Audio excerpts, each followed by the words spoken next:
Hi అండి, అందరికీ నమస్కారం. Welcome to my YouTube channel. ఈ వీడియోలో సీఎం జగన్పై దాడి చేసిన నిందితుడైతే అరెస్ట్ అయిన విషయం మనందరికీ తెలిసిందే అండి. So AP CM YS Jaganmohan రెడ్డిపై మేమంతా సిద్ధం అనే బస్సు యాత్ర సందర్భంగా రాయి దాడి చేసిన నిందితుడిని అయితే పోలీసులు అరెస్ట్ చేశారు. అంజిత్ సింగ్ నగర్లో వడ్డేరా అనే ప్రాంతంలో అయితే కాలనీకి చెందిన సతీష్ కుమార్ అనే యువకుడు జగన్పై అయితే రాయితో దాడి చేశారు.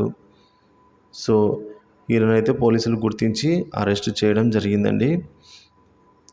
సో ఈ విధంగా చూసుకున్నట్లయితే సతీష్ కుమార్ ఫుట్పాత్ కోసం టైల్స్ రాయి ముక్కనైతే జేబులో పెట్టుకుని వచ్చి జగన్పై విసిరినట్టుగా గుర్తించారు.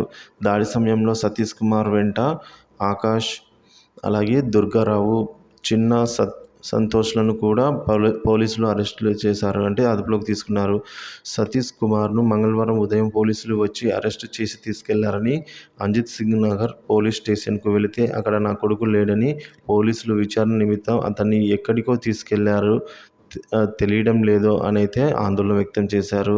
సో కాగా రాయి దాడిలో జగన్ కంటిపై భాగంలో గాయమైంది. అతనితో పాటు స్థానిక ఎమ్మెల్యే వెల్లంపల్లి శ్రీనివాస్ కంటికి కూడా గాయమైతే జరగడం మనం చూసాము. సో మొత్తానికి చూసుకున్నట్లయితే నిందితుడిని అరెస్ట్ చేశారు, అంజిత్ సింగ్ని అరెస్ట్ చేశారు, కానీ అంజిత్ సింగ్ నగర్లో సతీష్ కుమార్ని. సో కానీ అతన్ని అక్కడికి పోలీసు, అంటే అంజిత్ సింగ్ నగర్ పోలీస్ స్టేషన్లో కాకుండా విచారణ నిమిత్తం అని ఎక్కడికి తీసుకెళ్లారో తెలియదని అయితే వాళ్ళ తల్లి అయితే ఈ విధంగా విలపిస్తోంది.